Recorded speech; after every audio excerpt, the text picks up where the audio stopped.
Bom dia, alunos. Essa é a aula do dia 15 de setembro de 2021. Nós vamos tratar de geografia econômica. Esse vídeo vai ficar lá no Google Sala de Aula junto com o texto e é para os alunos que estão acompanhando a aula online, que ainda não estão conseguindo vir para assistir as aulas aqui com a gente. Eu quero sugerir que vocês apresentem no Google Sala de Aula fotos do caderno de vocês nas atividades que tem data de conclusão. Então, isso para mim vale como prova de que vocês estão participando e realizando as tarefas. Então, se você copiou o texto da aula daquele dia e leu e assistiu o vídeo, eu preciso desse retorno. Tire uma foto do caderno, da data e coloque lá na atividade correspondente. Eu não estou pedindo muitas atividades porque eu sei que vocês têm as outras disciplinas para fazerem. Estou dando mais valor para as participações nas aulas. Bom, o assunto hoje é a geografia econômica. A economia atual, como a gente está vivenciando ela esconde o caráter interdependente dos seres humanos. Nós nos vemos como indivíduos resolvendo problemas individuais. Cada um tem a sua vida, cada um cuida da sua. Tem aquele ditado, vida, cada um cuida da sua. Isso é ligado à economia liberal, que vê o indivíduo como sendo a estrutura da sociedade. Na verdade, os teóricos que defendem o liberalismo dizem que não existe sociedade, só existem indivíduos. O que significa isso? Que os seres humanos seriam totalmente capazes, sem depender uns dos outros, de proverem a si mesmo. E essa é a ideia econômica que mais a gente vê difundida, é a ideia econômica do que a gente chama de senso comum. No entanto, as relações são sempre socioeconômicas. O dinheiro media relações entre pessoas. E essas relações criam interdependência. Você não bebe água potável, não se alimenta, não tem cuidados médicos, não recebe educação, sem que a estrutura social funcione. Nenhum ser humano é capaz de prover tudo o que é necessário a si mesmo, no seu tempo e na sua cultura, se ele não entrar em relação com outras pessoas. Nesse sentido, a nossa espécie é interdependente e também é uma espécie prematura. O que significa ser prematuro? Que quando se nasce, a gente depende de outros seres humanos para se humanizar. A gente não nasce pronto. É preciso entender que um ser humano vai se formando na relação com a sua família e comunidade, ou tribo, se a gente estiver falando do passado, ou povo, ou sociedade, ou cultura. A gente é o resultado disso. Então, no texto a gente vai ver que a gente, através dessa potência econômica que a gente tem na interdependência uns com os outros, nas crenças compartilhadas que movem nossas ações. Por exemplo, acreditamos no valor do trabalho, então todo mundo trabalha. Acreditamos no valor da solidariedade, então há uma divisão social do trabalho, no qual um trabalho complementa o outro. Para um operário da indústria poder trabalhar, ele terá precisado, na infância, de um sistema de saúde e de um sistema de educação. E então ele se torna um operário, ou um engenheiro, ou um cientista, ou um professor. Percebem sempre relações de interdependência.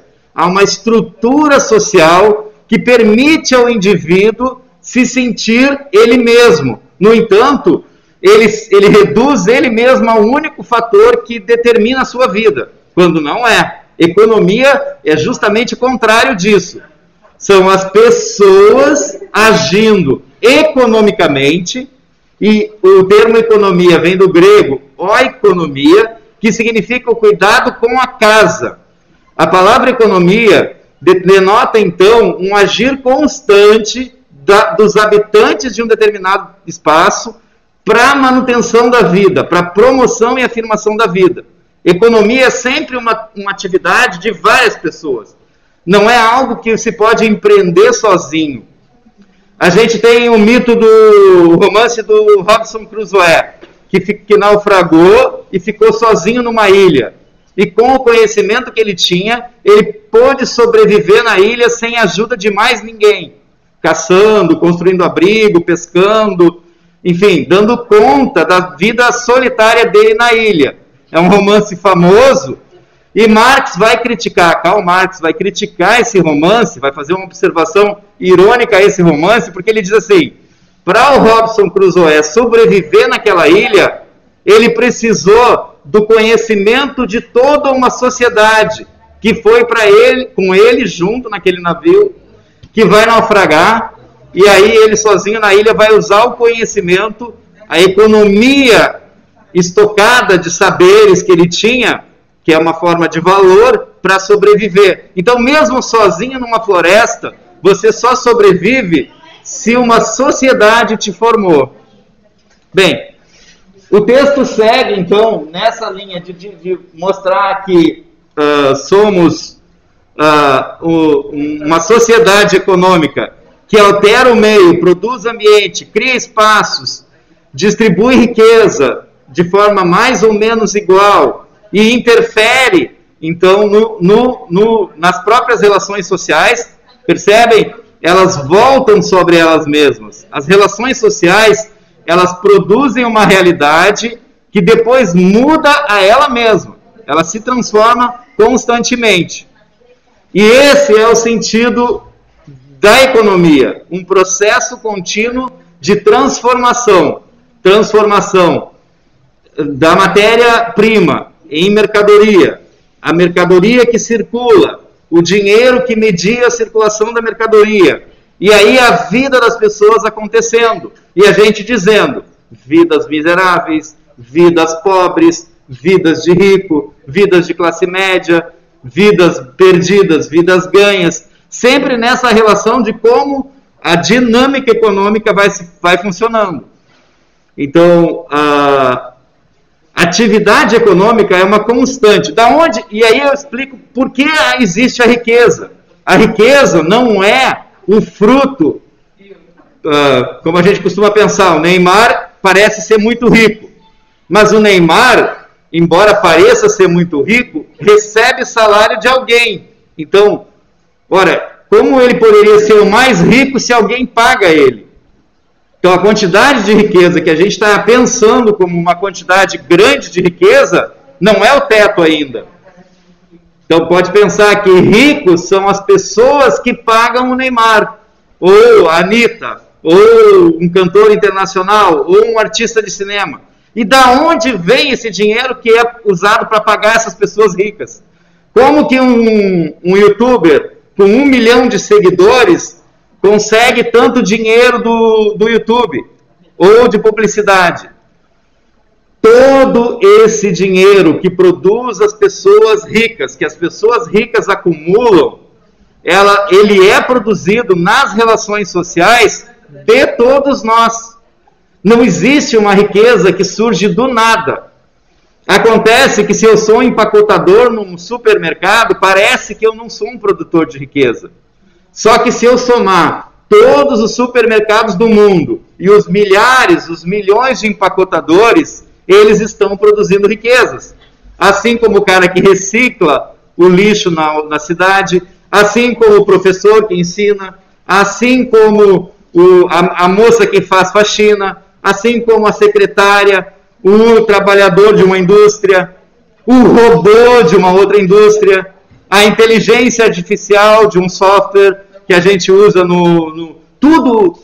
todos esses fatores geram riqueza, fazem a riqueza ser produzida. Então a moeda é impressa para expressar essa riqueza, e essa moeda vai então se acumular na mão de poucas pessoas, ou ela vai se distribuir para todo mundo.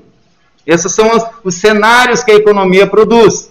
Há países em que a renda das pessoas é mais alta. O que significa isso? Significa que a riqueza que elas produzem está distribuída melhor, mais igualmente entre todos. Há países em que há muitos bilionários, muito poucas pessoas bilionárias e muitas pessoas pobres. Então, o que significa? que é uma produção de riqueza mal distribuída. Mas todas as atividades humanas hoje, no regime capitalista de produção, elas são atividades que acumulam riqueza. Claro, se eu tenho uma população com um nível educacional melhor, essa população produz mais riqueza. Mas ela pode ser pobre mesmo assim, porque a distribuição dessa riqueza é feita de uma forma desigual. Eu posso ter uma sociedade mais pobre, em que as pessoas têm uma vida melhor, porque elas distribuem melhor a riqueza, elas compartilham. E aí a gente pode comparar, por exemplo, uma favela numa cidade ocidental com a qualidade de vida de uma tribo no interior da Amazônia. Eles se alimentam melhor, eles têm uma condição psicológica, uma relação com a natureza, que lhes permite estar em paz consigo mesmos, que é diferente da condição de 180 mil pessoas numa favela, em que todos vivem apertados, todos vivem ansiosos, todos vivem a cada dia lutando por dinheiro, porque sem o dinheiro não conseguem o alimento, então tem uma qualidade de vida menor numa sociedade mais opulenta. Se a gente pensar no Rio de Janeiro, é uma cidade opulenta, de muita riqueza, mas também é de muita pobreza. E se a gente pensar numa tribo na Amazônia, uma tribo de Yanomami, eles são pobres, mas vivem melhor porque compartilham o que têm. E no Rio de Janeiro, a riqueza não é compartilhada. Então, é uma vida de baixa qualidade. Então, olhar para a economia é ver isso, é ver como que a dinâmica dos seres humanos produz o tipo de vida que eles têm. E não se eu jogo bem futebol e me torno milionário, ou se eu sou muito bonito e me torno um youtuber famoso, ou se o meu corpo é agradável de ser olhado, e então a publicidade me paga milhões para mim vender Coca-Cola, roupa, qualquer coisa, equipamento. Percebe que a lógica da economia é da interdependência e da soma de esforços, enquanto que nós imaginamos que, ao contrário, que pessoas bem-sucedidas são pessoas que acertam e pessoas pobres são pessoas que erram. Essa compreensão da economia como produto de ações individuais que não estariam interligadas é que eu quero que vocês entendam como uma forma errada de perceber o fenômeno econômico. O fenômeno econômico é um fenômeno de interdependência, que está invisibilizado por causa das relações econômicas. Por exemplo, nós entendemos que as pessoas que cuidam da gente são as pessoas que a gente conhece. As pessoas que têm valor são as pessoas que estão mais próximas da gente. Mas, na verdade, as pessoas próximas da gente pouco podem fazer para nos ajudar numa situação de uma sociedade complexa. Se você adoecer, quem é que vai te salvar a vida se for um acidente? Um estranho. Se você abre a torneira e bebe água, quem limpou aquela água para você poder beber? A água que a gente usa para beber é a mesma água onde a gente deposita os resíduos, os dejetos que a gente produz. Então, como é que essa água chega limpa para mim beber, se eu estou sujando ela o tempo todo? Porque alguém, um estranho, que tem uma relação econômica com a limpeza da água, com tornar a água potável, proporciona isso para mim. Mas como eu estou pagando uma conta de água, eu torno a solidariedade invisibilizada. Eu não percebo a relação de solidariedade na economia. Afinal, eu paguei a conta de água. Eu quero água limpa. Entenderam?